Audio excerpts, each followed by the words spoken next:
Hello, नमस्कार विद्यार्थी मित्रांनो. मी डॉक्टर S.K. खिल्लारे, महात्मा गांधी महाविद्यालय अहमदपूर. आज आपण BCom थर्ड इयरच्या ह्युमन रिसोर्स मॅनेजमेंट फर्स्ट या विषयाच्या अभ्यासक्रमावरती चर्चा करणार आहोत. या विषयामध्ये स्वामी रामानंद तीर्थ मराठवाडा विद्यापीठाने एकूण 5 युनिट अभ्यासक्रमासाठी ठेवलेले आहेत. या 5 युनिटपैकी पहिलं युनिट आहे an introduction to human resource management.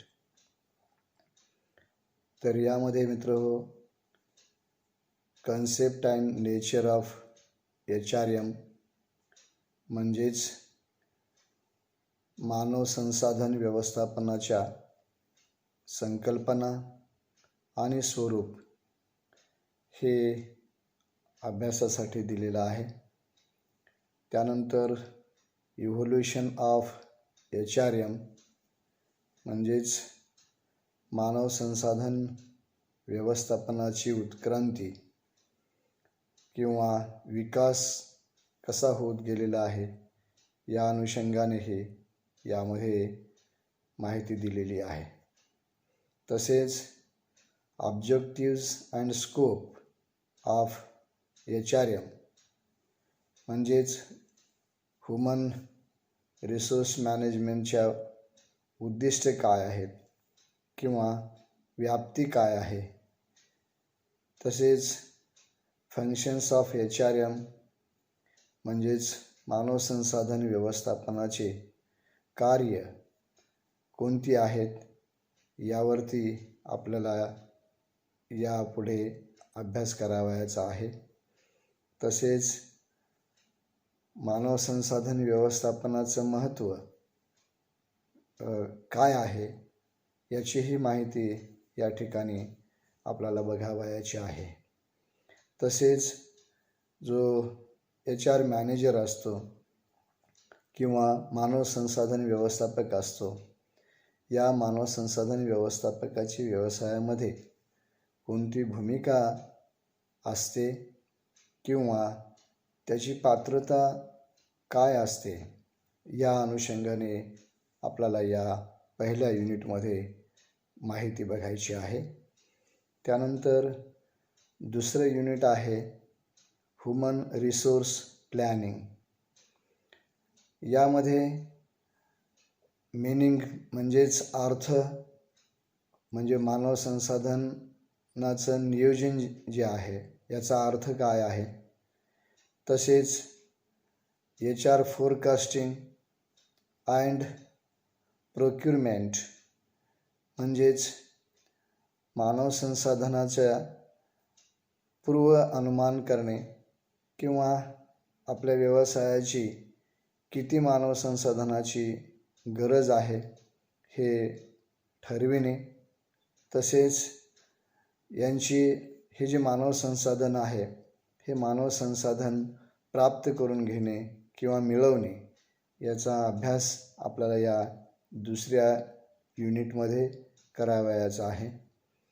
त्यानंतर ॲडव्हान्टेजेस ऑफ HR प्लॅनिंग म्हणजे ह्युमन रिसोर्स किंवा मानव संसाधन नियोजनाचं फायदे काय आहेत की जेणेकरून अशा प्रकारचं नियोजन केल्यामुळे व्यवसायाला कोणकोणते फायदे होतात याची चर्चा आपल्याला या दुसऱ्या प्रकरणामध्ये करावयाची आहे. तसेच फॅक्टर्स इन्फ्लुएन्सिंग HR प्लॅनिंग म्हणजेच ह्युमन रिसोर्स जी प्लॅनिंग आहे तर ह्याच्यावरती कोणते घटक आहेत की ज्यांचा परिणाम होतो किंवा प्लॅनिंग करत असताना अशा घटकांचा आपल्याला विचार करावा लागतो. यावरही आपल्याला या चॅप्टरमध्ये चर्चा करायची आहे. त्यानंतर जॉब डिझाईन अँड ॲनालिसिस म्हणजेच जे काही आपलं कार्य आहे या कार्याचा आराखडा तयार करावा लागतो किंवा या कार्याचं विश्लेषण आपल्याला करावं लागतं. म्हणजेच प्लॅनिंग करण्याच्या अगोदर आपल्याला कार्याचं आराखडा तयार करून घ्यावा लागतो किंवा कार्याचं विश्लेषण म्हणजेच कार्यविश्लेषण आपल्याला करण्याची आवश्यकता असते. तसेच जॉब डिस्क्रिप्शन अँड स्पेसिफिकेशन म्हणजेच आपल्या कार्याचं वर्णन करणं आवश्यक आहे. तसेच या कार्याचा तपशीलवार खुलासा आपल्याला या ठिकाणी देणं गरजेचं असतं की जेणेकरून आपलं जे नियोजन आहे हे नियोजन योग्य पद्धतीने होईल. त्यानंतर तिसरं युनिट आहे human resource recruitment and selection म्हणजेच मानव संसाधनाची भरती आणि निवड हा तिसरा चॅप्टर किंवा तिसरं युनिट आपल्याला यामध्ये अभ्यासावयाचं आहे. याच्यामध्ये ह्युमन रिसोर्स रिक्रुटमेंट अँड सिलेक्शनचा अर्थ काय आहे, त्यानंतर त्याची व्याख्या काय आहे किंवा या भरतीचा उद्देश काय आहे, हेतू काय आहे किंवा भरतीचं या ठिकाणी महत्त्व काय आहे याचा अभ्यास आपल्याला या तिसऱ्या प्रकरणामध्ये करावयाचा आहे. तसेच या ठिकाणी भरतीचे मार्ग कोणकोणते आहेत, त्यानंतर भरतीचे तंत्र कोणकोणते आहेत याचीही आपल्याला चर्चा या प्रकरणामध्ये करावयाची आहे. तसेच फॅक्टर्स अफेक्टिंग HR रिक्रुटमेंट म्हणजेच या ठिकाणी जी भरती आहे या भरतीवर कोणत्या घटकांचा परिणाम होतो. म्हणजेच भरती करण्यापूर्वी आपल्याला असे काही घटक आहेत की ज्यांचा विचार करणं गरजेचं आहे किंवा विचारात घेणं गरजेचं आहे. त्याचबरोबर या ठिकाणी जी काही निवड प्रक्रिया आपण वापरणार आहोत ही निवड प्रक्रिया किंवा त्यानंतर जे आपण रिक्रुटमेंटसाठी मार्ग अवलंबणार आहोत याच्यावर सुद्धा परिणाम करणारे जे घटक आहेत या घटकांचा आपल्याला विचार करावा लागतो. त्यानंतर याच्यामध्ये आपल्याला जे भरती करत असताना उमेदवारांच्या मुलाखती घ्याव्या लागतात. या मुलाखतींच्या बाबतीतसुद्धा चर्चा करावयाची आहे. त्यामध्ये या मुलाखतीचे उद्दिष्ट काय असतात किंवा मुलाखतीचे प्रकार कोणकोणते आहेत यावरतीही यामध्ये आपल्याला माहिती पाहायची आहे. त्याचबरोबर जी आपली नोकरी भरती करणार आहोत तर याच्यामध्ये याचं म्हणजे हे आहे नेचर आहे, तर ह्या नेचरचा सुद्धा आपल्याला विचार करायचा आहे. म्हणजे nature of placement and induction म्हणजे नोकरी देणे किंवा प्रतिष्ठापना करणे याचं स्वरूप कसं असते याची ही चर्चा आपल्याला या तिसऱ्या प्रकरणामध्ये करावयाची आहे. त्यानंतर चौथं प्रकरण आहे वेजेस अँड सॅलरी ॲडमिनिस्ट्रेशन म्हणजे कारखान्यामध्ये किंवा उद्योगांमध्ये जे कामगार असतात किंवा कर्मचारी असतात तर यांना जी मजुरी दिली जाते किंवा वेतन दिलं जाते तर या म्हणजे वेतन आणि मजुरी याचं प्रशासन कशा पद्धतीने केलं जातं याचीही माहिती आपल्याला या प्रकरणामध्ये घ्यावयाची आहे.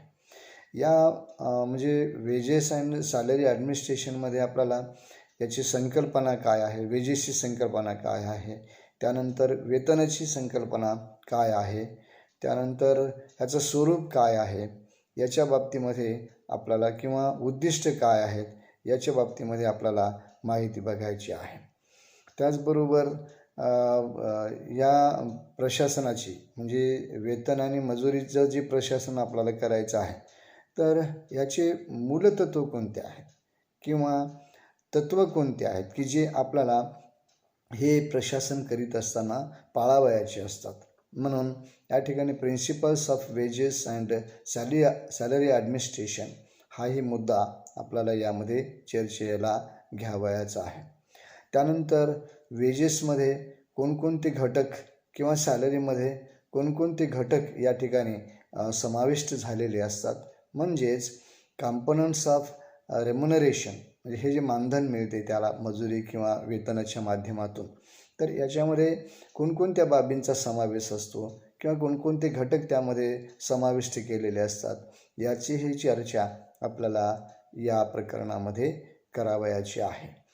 त्यानंतर जे थेरीज ऑफ वेजेस आहेत, म्हणजे मजुरीच्या ज्या वेगवेगळ्या संकल्पना आहेत किंवा माहिती आहे वेजेसच्या बाबतीमध्ये, तर हेही आपल्याला या ठिकाणी चर्चा करायची आहे. त्यानंतर factors affecting wedges and salary levels, तर मजुरी आणि वेजेस यावरती परिणाम करणारे घटक कोणते आहेत किंवा या ठिकाणी वेजेस आणि सॅलरी ठरवत असताना आपल्याला कोणते घटक आहेत की ज्यांचा विचार करण्याची किंवा विचारात घेण्याची गरज असते. तर ह्या बाबी आहेत प्रकरण 4मध्ये. आणि शेवटचं प्रकरण आहे 5वं प्रकरण, त्याच्यामध्ये आहे परफॉर्मन्स अप्रायझल, म्हणजेच कार्यसिद्धी मूल्यमापन. या कार्यसिद्धी मूल्यमापन प्रकरणामध्ये आपल्याला कार्यसिद्धी मूल्यमापनाची संकल्पना काय आहे, त्याची उद्दिष्ट काय आहेत, याचा या ठिकाणी विचार करावयाचा आहे किंवा याचा अभ्यास करावयाचा आहे. त्याचबरोबर प्रोसेस ऑफ परफॉर्मन्स अप्रायझल, म्हणजेच या ठिकाणी कार्यसिद्धी मूल्यमापनाची प्रक्रिया कशी पूर्ण केली जाते व्यवसायामध्ये, याचीही माहिती आपल्याला घ्यावयाची आहे. त्यानंतर ज्या वेगवेगळ्या पद्धती आहेत, कार्यसिद्धी मूल्यमापनाच्या ज्या वेगवेगळ्या पद्धती आहेत, याचाही अभ्यास आपल्याला या प्रकरणामध्ये करावयाचा आहे. त्याचबरोबर याचे बेनिफिट्स काय आहेत, म्हणजे फायदे काय आहेत या कार्यसिद्धी मूल्यमापनाचे, याचाही अभ्यास आपल्याला या प्रकरणामध्ये करावयाचा आहे. आणि शेवटचा भाग म्हणजे या ठिकाणी हे जे कार्यसिद्धी मूल्यमापन आपण कर्मचाऱ्यांचं करतो, म्हणजेच त्यांनी कशा पद्धतीने काम केलेलं आहे किंवा किती कार्यक्षमतेने त्याने काम केलेलं आहे, याचं मूल्यमापन करीत असताना या मूल्यमापनामध्ये जे अडथळे आहेत किंवा अडचणी निर्माण करणारे घटक आहेत, याचाही आपल्याला या ठिकाणी अभ्यास करावयाचा आहे. तर मित्रहो, या 5 प्रकरणामध्ये या पहिल्या सत्रामध्ये आपण, म्हणजेच 5व्या सत्रामध्ये आपण अभ्यास करणार आहोत. तर यासाठी काही पुस्तकं या ठिकाणी विद्यापीठाने दिलेली आहेत. त्या पुस्तकांचाही आपल्याला माहिती असावी म्हणून या ठिकाणी एक 4-5 पुस्तकांची नावं मी आपल्याला सांगणार आहे की जेणेकरून आपल्याला अभ्यास करत असताना त्याचा उपयोग करता येईल. त्यामध्ये पहिलं पुस्तक आहे ह्युमन रिसोर्स मॅनेजमेंट या शीर्षकाचं, जे की पी सुब्बाराव यांनी लिहिलेलं आहे. म्हणून पी सुब्बाराव यांच्या या पुस्तकाचा आपण जरूर उपयोग या ठिकाणी करावा अभ्यासासाठी. त्यानंतर दुसरं आहे पुस्तक, ते आहे ह्युमन रिसोर्स मॅनेजमेंट या टायटलचं, के अश्वत्थापा या लेखकाचं, या विचारवंताचं आहे. तेही चांगलं पुस्तक आपल्याला या ठिकाणी आपल्या ग्रंथालयामध्ये उपलब्ध आहे. त्यानंतर तिसरं पुस्तक आहे ह्युमन रिसोर्स मॅनेजमेंट LM प्रसाद. LM प्रसाद यांचं हे एक ह्युमन रिसोर्स मॅनेजमेंट या शीर्षकाचं पुस्तक उपलब्ध आहे. त्याचाही आपण या ठिकाणी अभ्यासासाठी उपयोग करावा. त्यानंतर इमर्जिंग ह्युमन रिसोर्स मॅनेजमेंट हे एक पुस्तक आहे SK भाटिया यांचं. नवी दिल्लीचे हे आहेत भाटिया यांचं हे पुस्तक आहे इमर्जिंग ह्युमन रिसोर्स मॅनेजमेंट. आणि 5वं पुस्तक आहे ह्युमन रिसोर्स मॅनेजमेंट, यालाच आपण मराठीमध्ये मानव संसाधन व्यवस्थापन असं शीर्षक असलेलं माझं स्वतःचं, म्हणजेच डॉक्टर SK खिल्लारे, त्यानंतर NB काळे आणि डॉक्टर व्ही पी शेळके यांचं या पुस्तक या अभ्यासक्रमावरती उपलब्ध आहे.